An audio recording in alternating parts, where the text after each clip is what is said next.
Oke, Shalom Aleihim teman-teman semua yang di TikTok dan di YouTube. Di hari yang sangat berbahagia ini, sebentar kita akan melaksanakan diskusi ya bersama sang apologet atau nama panggungnya sekarang Bang Rudi Iskariot, tentang Yudas Iskariot. Makanya lumayan cocok juga dengan nama beliau yang selama ini sudah mulai digembor-gemborkan ya, atas entah itu spekulasi atau bagaimana tentang Yudas Iskariot yang dinyatakan beliau pasti masuk surga. Ya, jadi dengan jalan dia menjual Kristus justru membuat dia masuk surga. Nah, itu ya,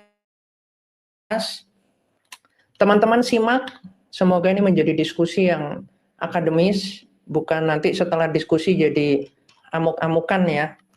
Tapi kalau saya sih santai ya teman-teman. Oke, ini kita doa dulu atau bagaimana Bang Karpidol? Kalau mau berdoa sih Ahmad, silakan Mat. Oke, saya pimpin dalam doa ya Bang ya. Siap, boleh, silakan. Oke.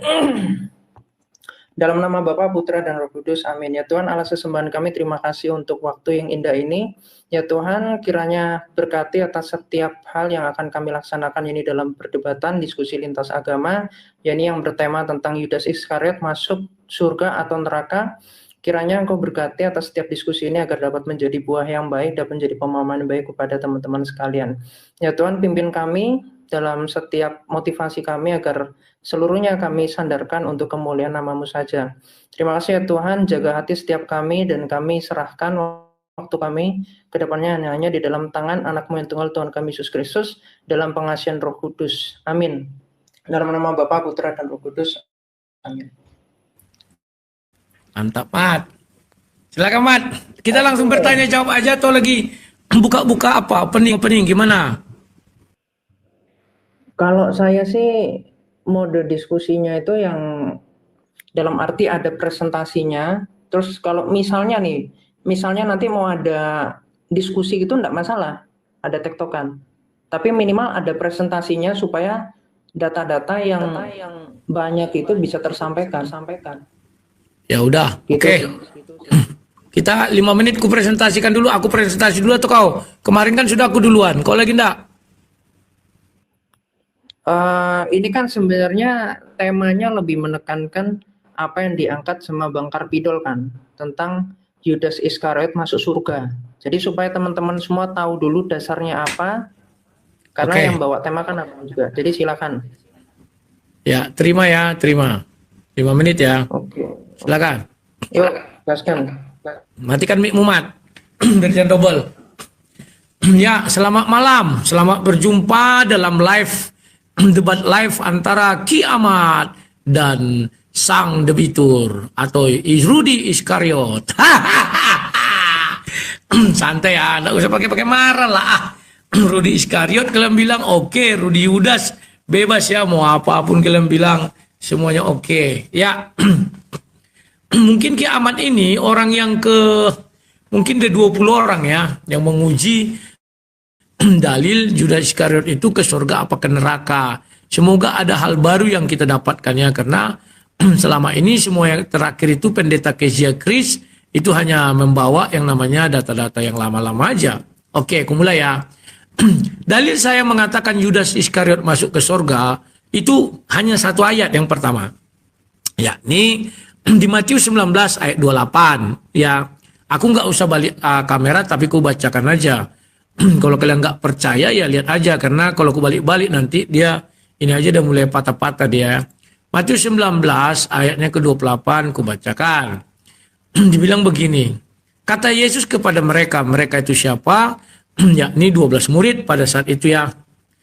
Aku berkata kepadamu, sesungguhnya pada waktu penciptaan kembali, apabila anak manusia bersemayam di tata kemuliaannya, kamu yang telah mengikut aku akan duduk juga di atas 12 tata untuk menghakimi ke-12 suku Israel. Ya, jadi mereka ini sudah dikatakan Yesus akan duduk di atas 12 tata untuk menghakimi 12 suku Israel. Itu yang pertama. Baru yang kedua, Matius 26. Ketika malam perjamuan itu ya. Ntar ya. Ntar ya. Apa ya dibilangin ya. Ayat 29. Akan tetapi aku berkata kepadamu, kepada siapa? 12 murid juga. Mulai dari sekarang, aku tidak akan minum lagi hasil pokok anggur ini sampai pada hari aku meminumnya, yakni yang baru bersama-sama dengan kamu dalam kerajaan Bapakku. Jadi kerajaan Bapa itu adalah sorga. Jadi yang 12 murid ini mereka akan minum bersama-sama Yesus nanti di dalam kerajaan sorga ya, di dalam kerajaan Bapa. Kemudian mana lagi ayat yang mendukung? Ya, maka ayat yang mendukung kemudian itu di mana ya? Aku lupa nih. Tunggu kulihat dulu ya. Masuknya lagi ke Wahyu. Wahyu 14. Oh, tunggu tuh. Yohanes dulu. Yohanes 6. Ketika Yesus bilang begini, ya, Yohanes 6 ya. Alah, macet punya aku nih. Yohanes 6. Kok jadi lambat ini apa nih?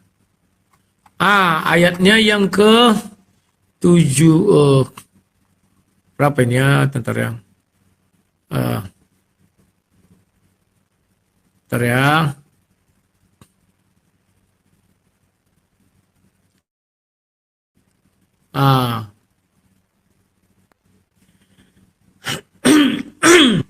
Ayatnya 70. Jawab Yesus kepada mereka, bukankah aku sendiri yang telah memilih kamu yang 12 ini?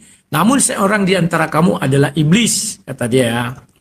Oleh penulis ditambah di 71, yang dimaksudnya ialah Yudas anak Simon Iskariot, sebab dia yang itu. Kalimat di sini apa yang menyatakan masuk surga, dibilang, bukankah aku sendiri yang telah memilih kamu? Nah, ayat itu bisa kita sandingkan dengan apa? Banyak yang terpanggil, sedikit yang terpilih. Bentar ya. Ayat berapa ya?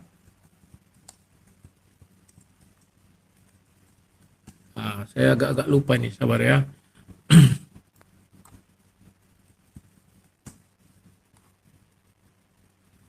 Ntar, ini aku buat dulu ini ntar ya.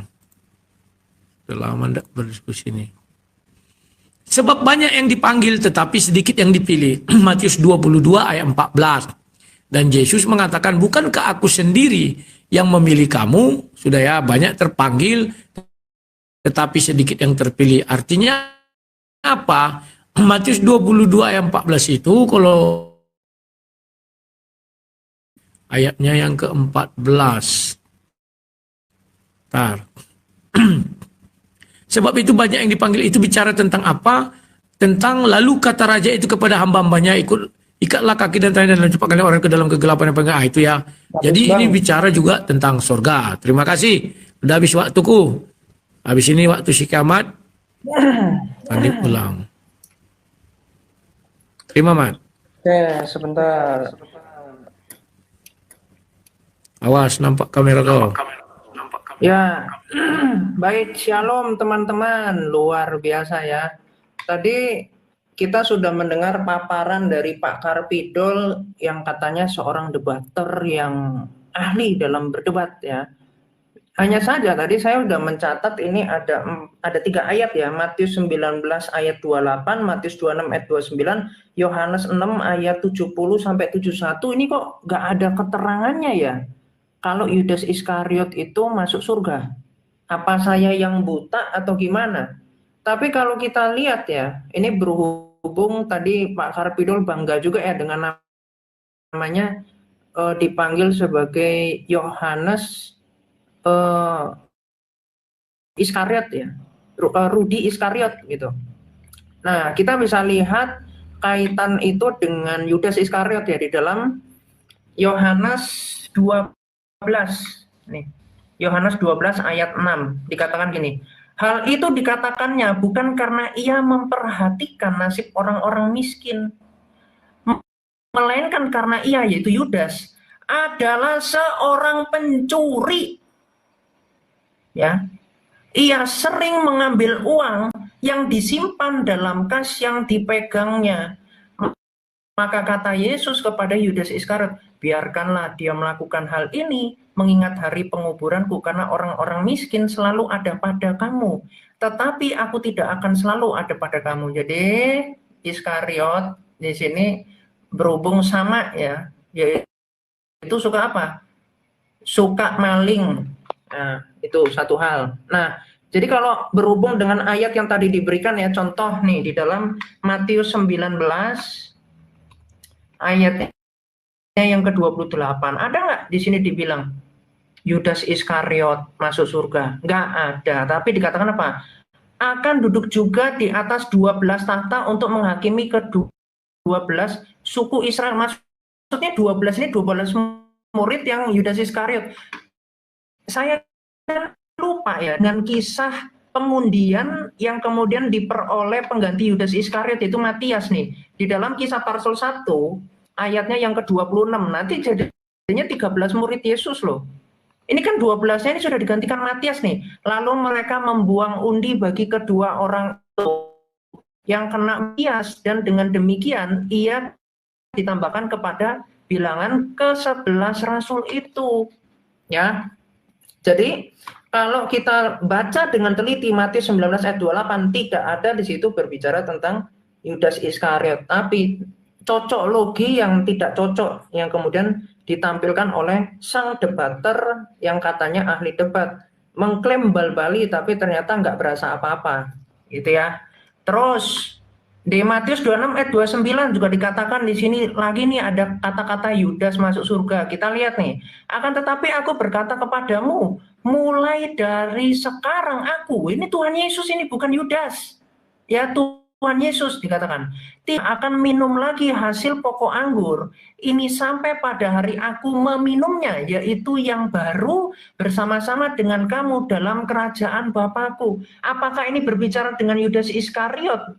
Ya tidak ada tulisannya ini Yudas Iskariot, tetapi ini berbicara kepada para rasul. Ya, para rasul yang menjadi pengikut Kristus sejati. Ya, jadi tidak ada di sini bahas tentang Yudas Iskariot.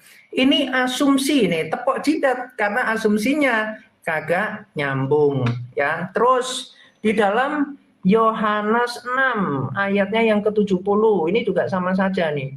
Udah jelas banget padahal di sini. Jawab Yesus kepada mereka, bukankah aku sendiri yang telah memilih kamu yang 12 ini?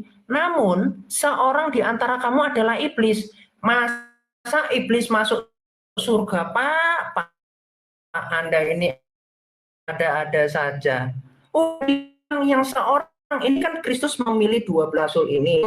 Bukan memilih ini datang suraka, bukan. Tetapi kalau di sini bicara memilih itu adalah status mereka yang dipilih sebagai murid Kristus. Dan kalau dikatakan seorang di antara kamu adalah iblis, lalu iblis masuk surga didikan oleh Anda, ini aduh tepok jidat saya, walaupun nggak kelihatan muka saya tapi saya tepok jidat guys. Ya seperti itu. Yang dimaksudnya ialah Yudas Iskariot. Jadi kalau Anda katakan Yudas Iskariot masuk surga dengan keniscayaan Anda ini, maka iblis masuk surga. Mantap. Ya silakan ditanggapi kalau mampu. Lanjut. Mantap betul. Oke, Mat. Aduh, kawan masih muda deh ya. Masih apa namanya itu? Kosong. Terima, Mat. Pencet. Santai, Mat. Santai. Oke. Kawan-kawan, dalam hal ini aku tidak menyalahkan Ki Ahmad. Kenapa? Ya begitulah kawan. Orang-orang sekarang itu harus ada surat. Kenapa? Udah jelas. Ini engkau dan aku bersama-sama dalam kerajaan Bapakku. Kita mulai dari Matius 26 tadi ya, sebentar. Matius 26, saya geli-geli aja melihat kiamat ini kawan ya. Mana ini kok gak ada? Bentar ya. Matius baru muncul. 26 ayat 29 ya. Sebelum ke 29 aku buatkan dari 26. 26 itu yang ada di tempat itu adalah Yesus dan ke-12 murid. Dan ketika mereka sedang makan, Yesus mengambil roti, mengucap berkat, memecah-mecah, lalu memberikan kepada murid-muridnya. Apakah di situ ada orang lain? Tidak ada ya. Sesudah itu dia ngambil cawan, mengucap syukur. 28. Sebab inilah darahku, darah perjanjian yang ditumpahkan bagi banyak orang untuk pengampunan dosa. Jadi yang di situ ada 12 murid dan para rasul kan yang tadi kan. Ini tidak bicara Yudas ya. Yudas kan ada di situ masih. Ya, dan dia memecah-mecah roti, memakan, minum, mari kita minum segala macam. 29. Akan tetapi aku berkata kepadamu, mulai dari sekarang aku tidak akan minum lagi hasil pokok anggur ini sampai aku minumnya yaitu yang baru bersama-sama kamu dalam kerajaan Bapa. Kerajaan Bapa itu tidak usah kita tafsir-tafsir. Pasti surga. Paham ya? Jadi sudah jelas ya. Jadi jangan dibilang mana ada Yudas dikatakan di sini. Itu kan pada para rasul. Nah, betul. Siapa para rasul itu? Mari kita lihat Matius 10. Ayatnya yang keberapa? Dari 1 ya.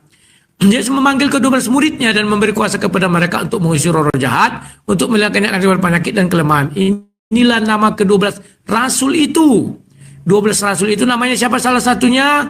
Di ayat 4, Simon orang Zelot dan Yudas Iskariot yang mengkhianati dia. Itu untuk ini, untuk itu katanya. Sebenarnya dia pencuri. Kata pencuri di situ bukan Yesus yang mengatakan. Tapi penulis Alkitab mengatakan kenapa?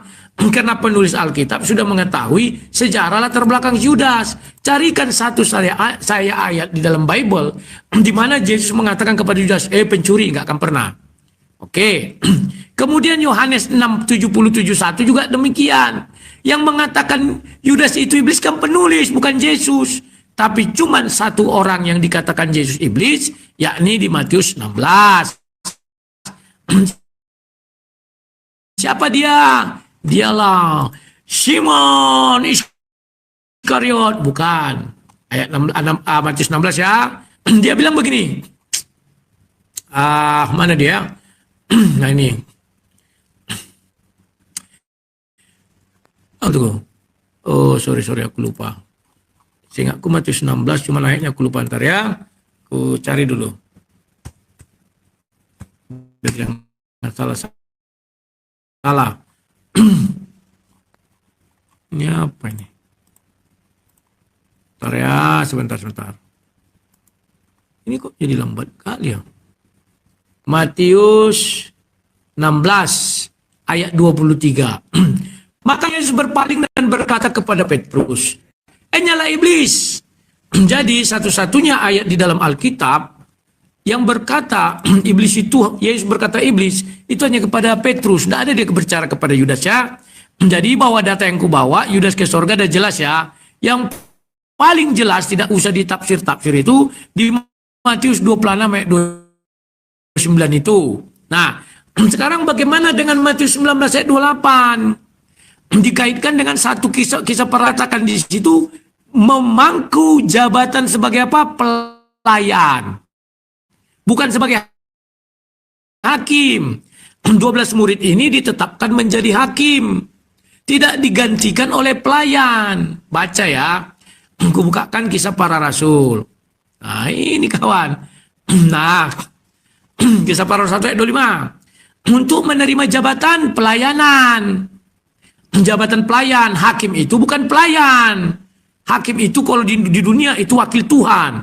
Pelayan itu contoh PNS itulah. Kalau hakim enggak. Ya kawan-kawan ya. Itulah yang bisa aku sampaikan dulu Mat. Lanjut Mat. Gas. Keluarkan dalil mantapmu.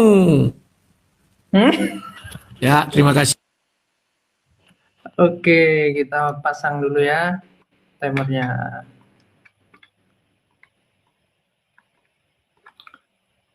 Coba. Yuk. Loh, ini saya menang lagi ya? Saya kira saya kalah dari tadi. Yuk guys, dibantu tap-tapnya ya. Oke, jadi yang pertama ya, Pak Rudi Iskariot tadi mengatakan kalau Yudas itu oleh penulis, mana Yesus mengatakan seperti itu? Wah, ini suatu bentuk penistaan yang luar biasa. Karena apa? Karena ditulis di sini di dalam 2 Timotius 3 ayat 16 dikatakan segala tulisan yang diilhamkan Allah bermanfaat untuk menyatakan kesalahan. Jadi kalau Anda mengatakan Rasul Yohanes itu adalah pemfitnah. Kenapa? Yang dikatakan oleh Rasul Yohanes ini berbicara tentang sesudah ya, after. Penulisan kitab Yohanes itu after penyaliban. Artinya segala sesuatu yang dikatakan fakta diilhami oleh Roh Kudus. Bagaimana mengatakan itu adalah suatu fitnahan, itu belum tentu benar yang dikatakan Rasul Yohanes. Makanya saya katakan Iskariot, sungguh-sungguh Anda menjadi pembela Yudas Iskariot karena Anda memiliki spirit yang sama dengan Yudas Iskariot. Tadi saya mengasihi di dalam Yohanes 6 ayatnya yang 70 sampai 71. Di sini dikatakan seorang di antaramu adalah iblis. Kenapa Anda nggak bahas? Saya bilang berarti iblis masuk surga dong. Anda nggak bisa bahas itu dari tadi, saya tunggu, ya. Terus Anda hanya membahas tentang Matias. Ini lagi. Anda nggak paham lagi tentang Matias. Ini baca ya. Jangan Anda kira Kristus itu punya sandal ayatnya yang ke-42 dikatakan gini, dan ia telah menugaskan kami memberitakan kepada seluruh bangsa dan bersaksi bahwa dialah yang ditentukan Allah menjadi apa? Menjadi hakim. Kristus yang menjadi hakim atas orang hidup dan orang-orang mati. Namun yang dua Matias.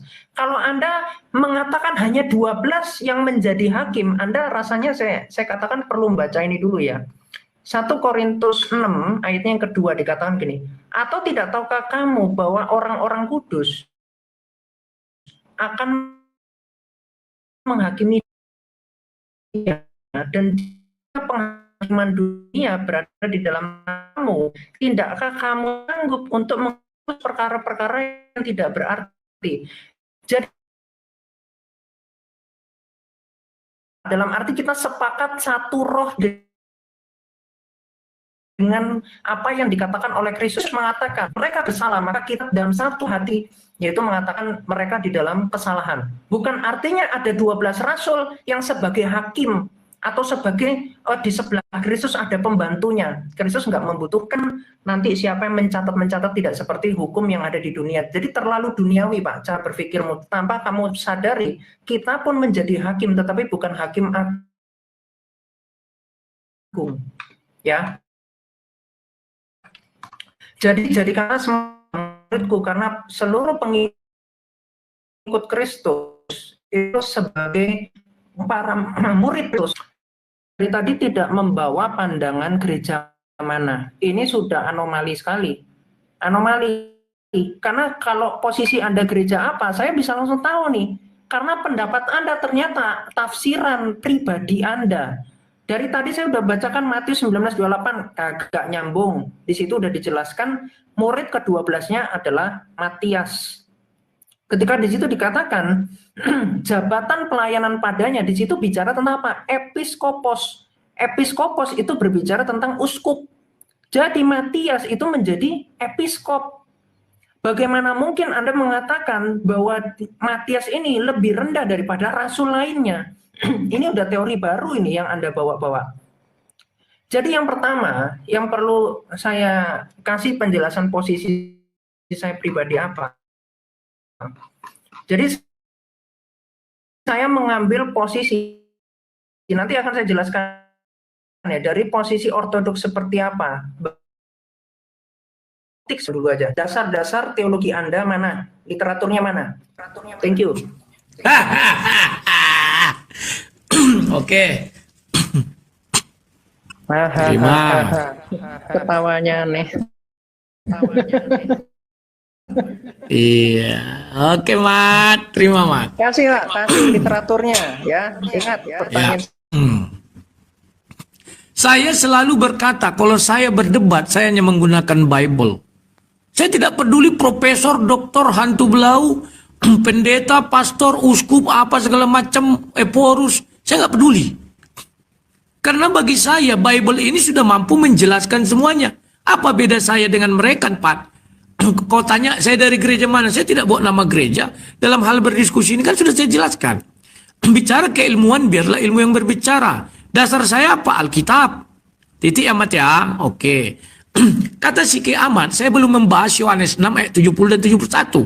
Kemudian diambilnya 1 Petrus 3 tadi itu. Gunanya untuk apa? Kan mengajar. Paham nggak? Makanya karena para rasul-rasul itu sudah tahu, maka dituliskan di situ. Gunanya untuk apa? Mengajar. Makanya kau baca Yohanes itu kan bukan ucapan Yesus itu. Tapi ucapan siapa? Penulis. Gunanya untuk apa? Mengajar karena dia sudah tahu peristiwa itu. Mengajar siapa? Orang-orang seperti kita mengatakan bahwa si apa ini sudah itu pencuri. Tapi dari mulut Yesus tidak pernah keluar satu kata pun kepada Yudas pencuri. Oke. Kemudian dia mengambil Yohanes 6:70. Kan sudah saya jawab. Itu kepada Petrus yang mengatakan dia iblis itu hanya Yohanes penulis kitab Yohanes maksud saya ya. Yesus tidak mengatakan itu. Paham? Saya tidak tahu maksudnya karena kau bilang pengajar, ya dia mau ngajari orang. Tapi kalau Yesus tidak pernah mengatakan seperti itu sekarang. Dari tadi Ki Ahmad tidak bisa menunjukkan satu ayat yang memaksa Judas ke neraka, enggak ada itu. Saya tunjukkan. Di mana? Matius 26 ayat 29. Kerajaan Allah itu kan surga. Sudah. Nah, sekarang mengenai Matias, kan sudah dibilang, Matias itu levelnya hanya pelayan di dunia. Bukan jadi hakim di surga. Oh, ini orang-orang kudus hakim katanya. Baca Matius 19 ayat 28, engkau akan duduk bersamaku di atas tahta menghakimi 12 suku Israel. Maka pewahyu mengatakan apa? Ada tua-tua, 24 tua-tua, itulah yang duduk menghakimi 12 suku Israel itu. Di mana itu? Kita bukalah Wahyu 7 itu. Benar gak ada penghakiman di Wahyu 7 itu? Ya ada. Aku bacakan ya, dibilang gini. Kemudian daripada itu aku melihat 4 malaikat berdiri bla bla bla bla bla. Dan aku melihat malaikat bla bla bla bla bla. Dan mereka menduraikan 44.000 yang dimateraikan tuh 144.000 yang telah dimateraikan dari semua suku Israel. Jadi tugas mereka memang menghakimi suku Israel. Paham gak Komat? Yang kau bilang itu benar, orang-orang suci ikut menghakimi kita. Tetapi khusus suku Israel, Yesus sudah mengatakan, kau lebih parah gak percaya ucapan Yesus. Engkau akan duduk bersama-sama dengan aku menghakimi 12 suku Israel. Pamat maksudnya, apakah ada di Wahyu 7 baca situ. Nah, sekarang apalagi yang ditanyakan kiamat, kok enggak apa engkau dari aliran gereja mana, apa urusannya? Kita berdiskusi loh, bukan bicara gereja. Kalau bicara gereja, gereja saya percaya Yudas ke neraka. Tapi kalau saya bicara iman saya, saya percaya Yudas ke surga. Ayatnya mana? Kalau kamu letter-let itulah di Matius 26 ayat 29. Gak usah kau tafsir-tafsir. Nah, bagaimana dengan Matias? Untuk menyangkal Matias gampang lagi. Kita baca di Yohanes. Nah, ini Mat. Yohanes berapa? Kita buka Yohanes 13. Mana Yohanes 13? Itu. Belum ada yang bisa mengalahkan aku mengenai Yudas. Aku ini PH-nya Yudas. Kalian kan apanya jaksa. Dibilang sama Yohanes begini. Ayat 6. Maka sampailah ia kepada Simon Petrus, kata Petrus kepada Tuhan, engkau hendak membasuh kakiku. Jawab Yesus kepadanya, apa yang kau perbuat engkau tidak tahu sekarang, tetapi engkau akan mengerti kelak selama-lamanya. Jawab Yesus, jikalau aku tidak membasuh engkau, engkau tidak mendapat bagian dalam aku. Apakah kaki Matias dibasuh Yesus? Nehi-nehi ketumbar jahe. Ngerti enggak? Jadi yang dibasuh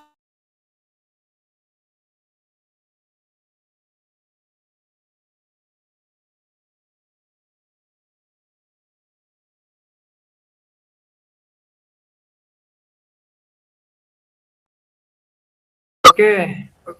Tunggu, tunggu. Kok menang PK lagi, guys? Kalahin dong. Kasihan loh, ini gimana sih ya kalian ini? Didukung yang sebelah, guys. Oke, ya. Tadi saya tuh udah narasi, saya kira ditanggapi narasi saya yang Yohanes 12 ayat 6 itu loh. Jadi saya katakan di sini. Jadi Rasul Yohanes ini bukan pemfitnah. Ketika dijual 300 dinar dan uangnya diberikan kepada orang-orang miskin. Hal itu dikatakannya bukan karena ia memperhatikan nasib orang-orang miskin, melainkan karena ia adalah seorang pencuri. Jadi kalau Anda menolak ayat ini, ya udah ketahuan Anda sendiri mengatakan berbeda pandangan dengan gereja Anda. Sedangkan yang tertulis di dalam Alkitab apa? Kita lihat nih di dalam Efesus 4 ayat 4 sampai 6. Ini dia yang apa? Tuhan satu. Enggak satu iman. Ya, bahkan di ayat 14-nya dikatakan apa? Kita lihat di sini.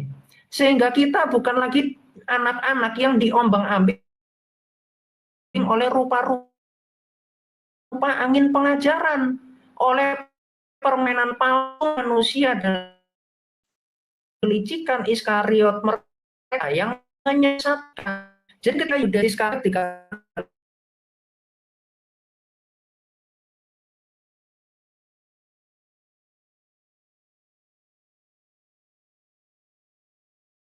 sudah mau ke arah memfitnah Rasul Yohanes sebagai pemfitnah. Ini mengerikan orang ini kelakuannya. Entah karena mungkin namanya Iskariot juga, makanya dia tuh kalau Yudas Iskariot diakui pencuri, nanti kena juga dia. Ya, rupanya seperti itu, punya telisik ya. Nah, pertama-tama ini saya mau kasih dulu pandangan dari tentang bunuh diri. Ini nanti saya tunjukkan juga dari Ortodoks Timur seperti apa. Nah, ini ada kontroversi bundir dan nasib Yudas akibat tindakan bundirnya, ya. Dan ternyata di sini dijelaskan ini. Jadi dikatakan ya untuk meringkas gereja dan yang mulia uskup Yosef, Rom dan seterusnya, dan kanon gereja, bapak gereja, dan pandangan tradisi Ortodoks Timur. Jadi dalam hal ini sama nih posisinya dengan Ortodoks Timur. Sebagaimana ditunjukkan dalam materi yang ditempel di bawah ini, yaitu apa? Bunuh diri adalah membunuh anggaran entah ke-6. Jadi tidak Yudas itu dibenarkan dalam bundirnya itu. Ya, karena dilarang membunuh, apalagi dia bundir. Karena ketika dia membunuh orang, itu masih ada kesempatan untuk dia bertobat. Tetapi ketika dia membunuh dirinya sendiri, maka tidak ada kesempatan untuk dia bertobat. Ya. Sehingga dikatakan nomor 2, berarti seorang meninggal dosanya, dan karena tidak bertobat, itu gereja menolak untuk melakukan pemakaman, untuk berdoa bagi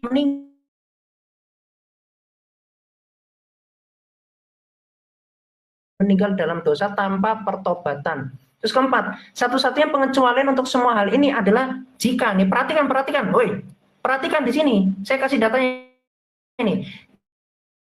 Jika korban bunuh diri melakukan tindakan tersebut karena sakit atau gangguan mental, jadi kalau seandainya Yudas mengalami gangguan mental atau penyakit yang serius yang menyebabkan pikiran, maka itu memandang dalam itu. Tapi kekacauan pikirannya ketika dikendalikan oleh iblis, seperti Yudas yang ketika mengambil perjamuan juga dia dirasuki oleh iblis. Maka sama seperti ketika Kristus itu dikatakan orang-orang yang jahat itu menghendaki atas salibkan dia, dan Kristus mengatakan Mereka di dalam kuasa kegelapan. Dan berbicara tentang dunia dalam materi, maka dikatakan dalam 1 Yohanes 5 ayat 19 bahwa dunia ini dikuasai oleh yang si jahat ini. Maka kematian yang diambil oleh Yudas, kalaupun dia selamat, itu bukan atas kebenaran bundir yang diambil, tetapi atas rahmat Allah yang memandang gangguan mental yang dia alami. Dan seperti itu juga di poin yang kelima, berbicara tentang fakta keadaan dari itu, atau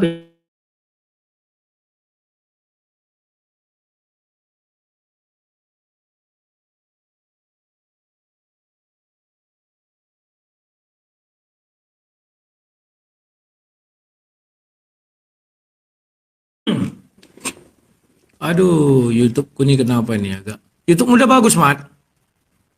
Ini agak putar-putar. Ya. silakan Oke. dilanjutkan. Jadi kawan-kawan, saya diambilnya dari pendapat-pendapat manusia. Kita buka Raja-Raja 16 ayat 30. Berkatalah Simson, biarlah Hakim-Hakim, Hakim-Hakim 16 ayat 30. Berkatalah Simson, biarlah kiranya aku mati bersama orang-orang Filistin ini. Lalu membungkuklah sekoknya, lalu buka rumah itu, raja-raja kota itu, dan lalu orang banyak yang mati dibunuhnya waktu matinya. Sesudah itu datanglah ke sana saudara-saudara seluruh keluarga, mereka mengangkat dia dan membawa dia sana, menguburkannya di Zora Eshtaol dan dikubur di Manoah. Ayahnya ia memerintah sebagai hakim atas Israel 20 tahun lamanya. Baru saya dengar kawan masuk, ini gila berarti Simpson. Simpson gila kata Syaman. Simpson ke neraka kawan. Baru dengar aku kawan. Ya Mat ya, sadar kau Mat. Makanya happy. Saya tidak pernah mengatakan itu benar. Aduh, udah kena peringatan langsung. Gara-gara baca ini. Perlu kalian ketahui, Yudas itu bundir dulu, baru Yesus mengatakan, Bapa, ampunilah mereka, sebab mereka tidak tahu apa yang mereka perbuat. Dosa antar daripada Simpson. Daripada Yudas. Yudas itu sama dengan Simpson.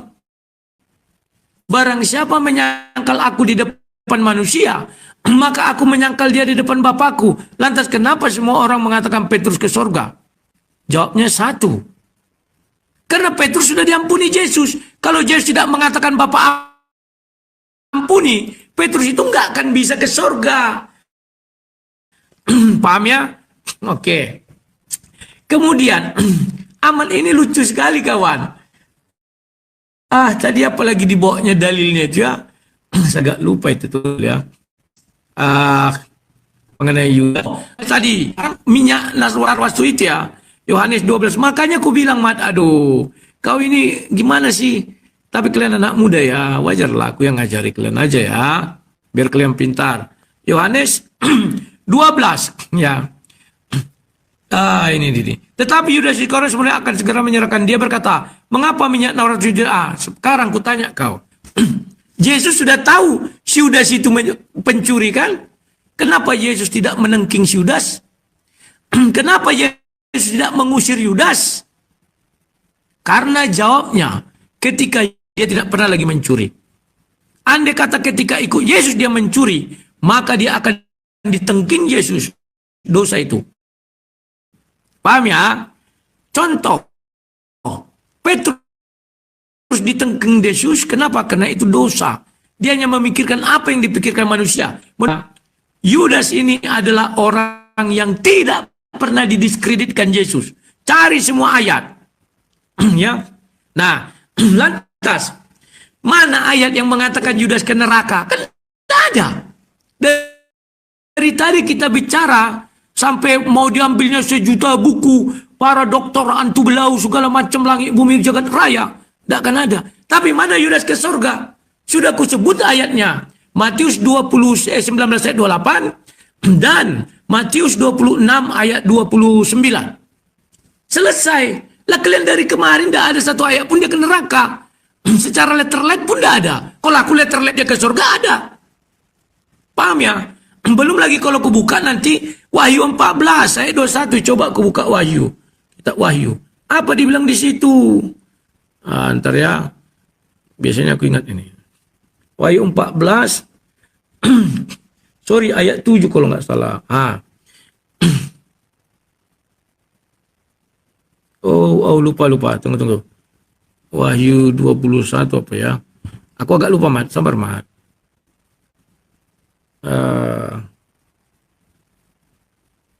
Ayatnya 14.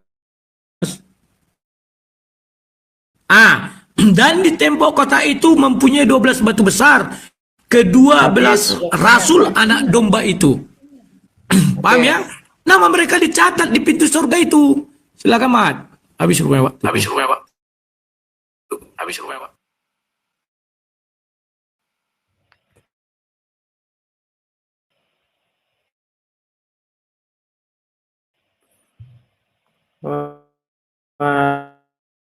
Waduh. Tadi saya mendengar Anda ini memfitnah Simpson ya. Simpson itu bundir. Narasi Anda itu sangat ngawur sekali ya. Jadi ketika dikatakan Simpson itu ikut mati bersama orang Filistin setelah dia menghancurkan kuil Dagon pada saat terakhir hidupnya, itu bukanlah bundir, Pak. Makanya tadi ketika Anda bilang usahanya nih nggak mau pakai pendapat profesor nih, ngapain saya juga ngikutin pendapat Anda? Kalau saya jalurnya akademis apa ketika kita membuat tesis gitu ya, itu kan pasti mengutip banyak referensi. Teori-teorinya seperti apa. Makanya nanti saya tunjukkan teks patristik menjelaskan seperti apa. Lah Anda ini udah nggak satu pengajaran satu iman dengan gereja Anda. Sudah saya tunjukkan di dalam Alkitab supaya satu iman, tetapi ternyata Anda bikin alija tapi modelnya adalah pecel lele. Ya, ngikut kerja di situ,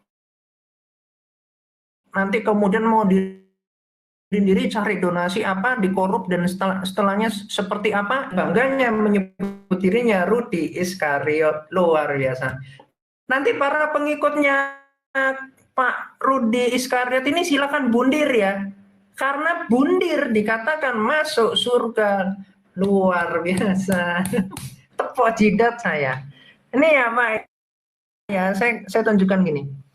Jadi Simpson berdoa supaya Tuhan menguatkan dia untuk terakhir kalinya sehingga dia bisa membalas dendam kepada orang-orang Filistin. Lalu dia berkata, biarlah aku mati bersama orang-orang Filistin. Dan dia mendorong dua pilar utama yang menopang kuil. Kuil itu runtuh dan menimpa para penguasa Filistin. Dan semua orang tewas termasuk Simpson. Dalam kasus ini perhatikan, banyak orang yang memandang tindakan Simpson bukan sebagai bundir, tetapi bentuk pengorbanan diri atau mati martir demi menumpas kejahatan. Ya, ini.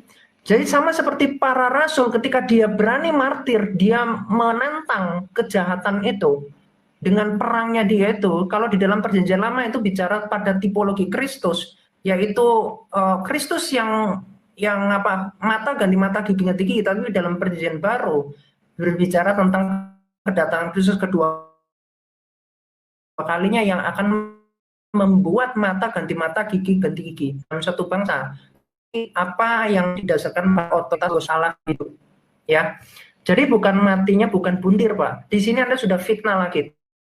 Tadi Rasul Yohanes, sekarang Simpson yang difitnah. Sangat sesat sekali. Terus tentang tafsir itu ternyata Rasul ya yang dilakukan oleh Rudi Iskariot, kok Rudi siapa ini? Rudi Iskariot nih. 2 Petrus 3 ayat 16 dikatakan begini, kita sebagai kesempatan bagimu dalam semua suratnya apabila ia berbicara tentang perkara-perkara ini dalam surat surat itu ada hal-hal yang suka difahami sehingga orang-orang yang tidak memahaminya dan yang tidak teguh imannya memutarbalikannya menjadi kebinasan mereka sendiri, sama seperti yang juga mereka buat dengan tulisan-tulisan yang lain. Dan kalau kita lihat gereja mula-mula itu di dalam pengajaran, bukan kemudian ngarang pengajaran. Nih, mereka bertekun dalam pengajaran rasul-rasul. Jadi nggak seperti Anda, Pak, yang mengatakan ya ini pendapat saya yang paling sahih, nggak bisa. Ya, terus juga di dalam Efesus 2 ayat 20 yang dibangun di atas dasar para rasul dan para nabi dengan Kristus Yesus sebagai batu penjuru. Jadi kalau alirannya Anda pendukung Iskariot, ya gimana? Ini para banyak orang-orang yang duduk. Jadi Anda lebih bundir aja, Pak. Kalau Anda yakin bundir itu masuk surga, bundir aja Anda. Gitu ya.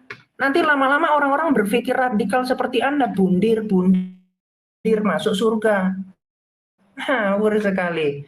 Nah, ini makanya tadi saya jelaskan dengan gereja, baik itu gereja ortodoks oriental maupun gereja ortodoks timur, dasar kegilaan mental ini, gangguan mental.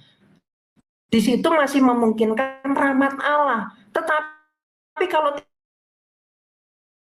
tidak didasarkan ini, hidup yang diberikan oleh Tuhan, jelas itu adalah kesesatan. Jadi lanjutkan terus, Pak. Kesesatannya lagi-lagi nggak pakai referensi. Lanjutkan referensi mantap. Muda yang akademis, kalau kardel orang tua yang tidak akademis. Lanjut. Anak muda nih. Jadi kalau kita mengambil sumber Alkitab katanya nggak akademis, kawan. Ya bakar aja Alkitabmu. Kan apa namanya dia? Kalau orang Batak bilang loa. Aku ngambil dari Bible katanya nggak akademis. Sementara Profesor Dr. Hantu Belau itu ngambil dari Bible juga. Dia tafsir, aku juga tafsir. Masa nggak? Menurut kiamat, kalau kalian mengambil dari Bible itu nggak akademis. Lawak kan? Ya lawak. Oke, itu yang pertama ya. Yang kedua, dia bilang Simpson itu, dia nggak mati, itu mati martir. Kenapa orang-orang tolol yang martir? Bagi saya itu bongak ya. Kenapa bongak? Ketika Yudas dibilangnya, begini bogono, kalau nggak datang orang Muslim, kalau nggak Yudas menyerahkan, memang ada penyalipan. Kenapa lagi kawan? Kalau mengenai jasa siapa paling banyak? Yudas itu tuh untuk penebusan dosa. Simpson entah apa, nggak ada kan? Dengar ini. Kemudian Simpson merangkul dua tiang yang tengah penyangga rumah itu, lalu bertopang kepada tiang satu dengan tangan kanan dan kedua tiang yang lain dengan tangan dia. Mati martir kayak paham nggak kau? Tapi ditangkap baru di penggoy sampai terpisahlah antara kepaloy dengan badan ya. Jadi gitu, Mat. Kau tuh nggak ngerti banyak, Mat ya. Dari tadi kau bicara tak satu ayat pun bisa kau tunjukkan Yudas. Sementara aku udah kutunjukkan kerajaan Bapa itu sorga. Tidak karangan Profesor Dr. Hantu Belau. Untuk apa? Hanya mengalihkan isu. Lari kau bilang aku tidak sepaham dengan gerejaku. Kan aku bilang, kalau untuk urusan keilmuan, saya memang tidak sepaham dengan mereka. Tapi untuk kalau saya masuk gereja itu, saya sepaham dengan mereka. Contohlah, seorang penulis karya ilmiah, haruskah dia harus setuju dengan gereja? Enggak. Kalau bagi dia itu contoh misalnya ya, dia menurunkan apalagi itu. Menurut saya enggak begini. Tapi gereja kayak Darwin lah misalnya. Manusia berasal dari kera. Kalangan gerejawi kan menentang dia. Tapi apakah dia harus tunduk kepada gereja yang gak ada nanti keilmuan? Pahami dulu itu Ki. Ya. Kalau kau menyebut namaku apa saja biasa itu. Karena aku tahu kau kan lagi-lagi stres ya. Kalau koinmu lebih banyak harusnya kau bersyukur dengan aku. Kalau kau debat dengan aku koinmu banyak. Santai aja, jangan bilang. Aku bilang sama penggemarku kan dari dulu bilang. Jangan kalian kasih koin aku. Kan dari dulu aku bilang itu. Gak pernah berubah ya. Oke, sekarang Carikan dari satu yang mengatakan juga neraka. Belum tadi. Jangan minggu depan, tahun depan pun. Tapi kalau saya sebutkan Matius 26 ayat 29, Wahyu 21 ayat 7 sampai sekian itu. Jelas semua. Lah kemana? Mau ku tambahin lagi? Oke, ku tambahin. Apa kata Yesus? Oh, siapa orang yang dipercayanya? Yudas kan? Mungkin nggak kita Yesus meninggalkan orang kepercayaan? Nggak mungkin. Apa buktinya? 1 Korintus 15 ayat 5. Masih ada waktu, ada. Aku buka. Aduh, kayak aku lah kalau lawan kayak gini. Jangankan kau udah aku bilang, dokter 5 menguji nggak bisa. Tapi aku menghargai kau lebih karena kau lebih gentleman daripada Edis. Edis itu bawahannya itu kan apem. Kisah Para Rasul 15 ayat, aduh salah, 1 Korintus. Kok Kisah Para Rasul? 1 Korintus 15 ayat 5. Nah, ntar ya. Dibilang begini. Ayat 5 ya. Bahwa ia telah menampakkan diri kepada Kefas itu Simon, dan kemudian kepada ke-12 muridnya. Siapa ke-12 murid itu? Maka kau bacalah dari Yohanes 20. Murid Yesus belum ada. Artinya dikatakan Yesus menampakkan diri kepada 12 muridnya. Siapa itu? Itulah Yudas. Apa buktinya? Yesus bisa menembus. Bacalah Yohanes 20. Semua bisa masuk. Di dalamnya Yudas. Apa enggak kau percaya 1 Korintus 15 ayat 5 ini? Wah, silakan. Aduh, asumsi lagi. Kacau. Ditambah-tambah tadi ini loh. Sangat-sangat tidak demi. Oke ya, kita ini kan lagi nih.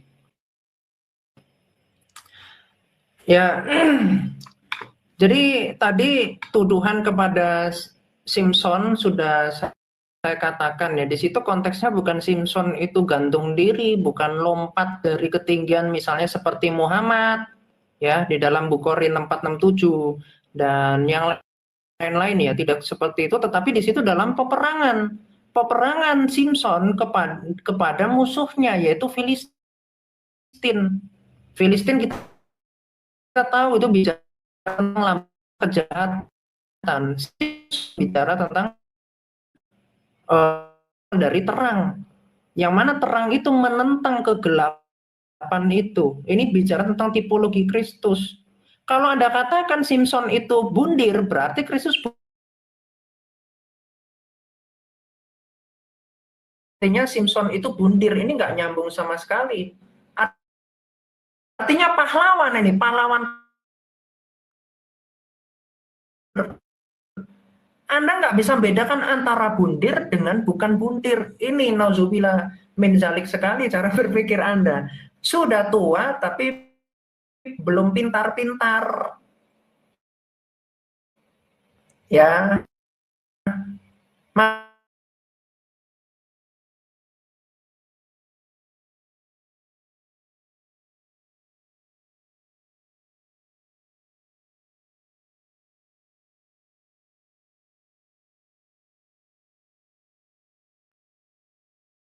Ini berbicara bagaimana pengajar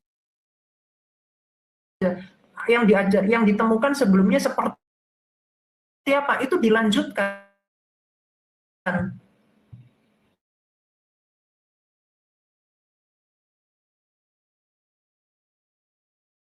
Bukan tiba-tiba bikin ajaran sendiri, aliran sendiri, kan tadi sudah ditunjukkan oleh di dalam 2 Petrus 3 ayat 16 bahwa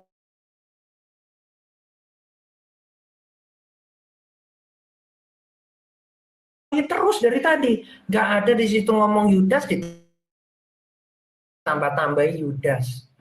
Anda ngatur gitu loh. Itu bukan pencuri, ini kan strawman, dan ini menunjukkan paradoks pikiran Anda yang entah kemana-mana itu. Bagaimana mungkin Rasul Yohanes ketika menyatakan, yang mana Rasul Yohanes juga bersama-sama dengan Yudas Iskariot, dan kemudian Anda yang baru di abad 21 mau mengatakan Rasul Yohanes itu pemfitnah, belum tentu benar penjelasan dari Rasul Yohanes. Inilah kemurtatan. Anda mau mengajak orang menjadi pengikut Iskariot. Nah, ini ketika kita mengatakan Yudas itu pasti masuk surga, itu salah. Ketika kita mengatakan Yudas Iskariot pasti masuk neraka, itu juga salah. Kenapa? Penjelasannya seperti ini. Dikatakan tindakan ontologis sebagai suatu kebenaran, tidak ada pertobatan ya tidak pernah dibenarkan, sehingga gereja memandang kondisi orang tersebut dalam keadaan waras atau tidak. Jadi kalau dia dalam keadaan tidak waras, maka memungkinkan rahmat Allah. Apakah kita ketahui Yudas itu menyesal ketika tahu hukuman yang harus Kristus ambil itu adalah kematian, dibunuh? Yudas itu menyesal dan membuang uang tersebut. Ternyata segila-gilanya Yudas dengan uang, dia tidak mau menikmati uang itu. Di dalam Matius 27 ayat 3 sampai 5. Dan dia memilih bundir. Apakah dibenarkan bundirnya? Tidak. Makanya saya jelaskan gini, Kristus mengajar kita untuk tidak menghakimi. Matius 7 ayat 1. Lalu bagaimana? Maha tahu. 11 ayat 7 yang maha tahu. Ia dapat menentukan secara pasti tanpa dalam keadaan tidak waras atau gila. Apakah seorang yang buta mata masuk dalam jurang dihukumi bunuh diri? Lalu bagaimana dengan renungan yang mendalam ketika Yudas menyesal mengetahui Kristus dihukum mati dan ia justru memilih 10 keping perak itu? Ya, jadi tentang keputusan bagaimananya itu, maka kita serahkan pada kedaulatan Allah sepenuhnya. Bukan kita mengatakan pasti masuk surga, karena belum tentu juga bundir itu dihukumi Allah masuk neraka, sekalipun itu berdasarkan pada keadilannya secara mendalam, memandang motivasi gertak sambal yang diambil oleh Yudas, yang sekedar mengambil bundir dengan emosi sesaat dan bukan dalam keadaan gila. Jadi kalau bukan dalam keadaan gila, hanya emosi sesaat itu memungkinkan dia tidak dipandang Allah, tidak di dalam. Tetapi kalau di dalam keadaan gilanya dia, maka disitulah memungkinkan ada rahmat Allah pada mereka yang tidak sehat. Seperti itu. Dan nanti saya jelaskan juga, itu kematian yang diambil Yudas itu bisa jadi, itu berbicara tentang bagaimana iblis yang untuk binasa. Bersama-sama dengan untuk diri. Ya. Silakan. Oke. Sebenarnya debat kita sudah selesai. Kenapa selesai? Dia kan tidak bisa menentukan Yudas ke neraka apa ke surga. Ada pendirian saya, dia ke surga. Udah kalah dia, selesai. Di dalam pengadilan, mana ada yang abu-abu? Benar atau salah? Kan itu lagi nih penghakiman kita. Dia mau ke surga atau ke neraka? Gak ada, gak tahulah, nantilah. Kalau itu ngapain kita berdebat kalau kau gak tahu? Paham? Sekarang ku tambahi. Kau buka KBBI, arti bundir itu sengaja mematikan diri sendiri. Makanya kan pernah ku bilang sama orang. Apa yang ku bilang? Contoh ini zaman perang. Kita nggak punya senjata, kita taruh di badan kita apalah bom, kan? Baru kita lompat ke tank itu, kan meninggoy kita. Kenapa tidak dikatakan orang itu bundir yang jahat? Karena ada dia perjuangan, tapi definisinya tetap bundir. Makanya, ya. Dan saya tidak pernah mengatakan bundir itu ke surga, nggak pernah.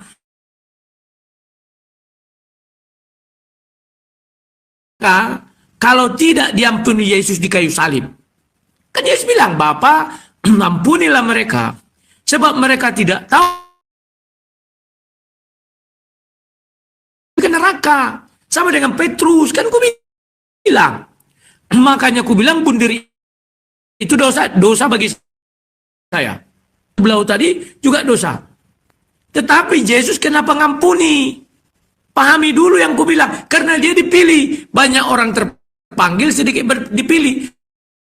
Setelah itu, apakah dia bertemu dengan Yesus? 1 Korintus 15 ayat 5. Ke-12 murid katanya. Ketika bertemu dengan Kefas, makanya kapan Yesus bertemu dengan Kefas? Yohanes 20, bukan ku karang-karang. Kau baca aja. Kita buka Yohanes 20, masih ada waktu ya. Habis ini kita stop ya Mat ya. Karena kau tidak punya pendirian, apa gunanya aku berdebat? Orang kau nggak tahu dia ke surga atau ke neraka, kalau masih abu-abu. Bentar ya. Dibuat sini. Bentar. Ayatnya yang ke-19. Ketika hari sudah malam pada hari pertama minggu itu berkumpullah murid-murid Yesus di suatu tempat dengan pintu terkunci semua. Karena mereka takut kepada orang Yahudi. Pada waktu itu datanglah Yesus dan berdiri di tengah-tengah mereka dan berkata, damai sejahtera bagi kamu. Bagaimana bisa Yesus masuk? Pintu semua terkunci. Artinya bisa menembus tembok ini. Kan gitu, dia tiba-tiba hadir di situ. Semua terkunci, sudah. Nah, di sini dibilang murid-murid. Cocokkan saja dengan kisah 1 Korintus 15 ayat 5 tadi. Kan dibilangnya 12 murid. Apakah di dalam pertemuan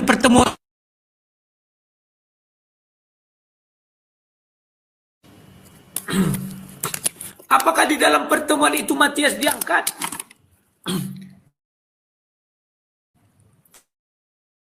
Kan belum diangkat Matias.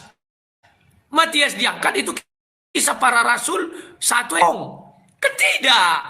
Begitu cara berpikirnya Ki. Oke Ki.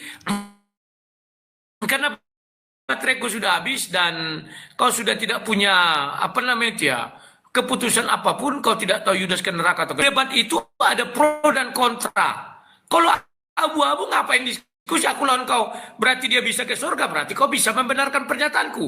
Berarti bisa dia ke neraka, berarti kau bisa melawan pernyataanku. Jadi ngapain kita diskusi Ki? Ya, kalimat terakhirku, aku mohon maaf kalau ada kata-kata yang salah kiamat.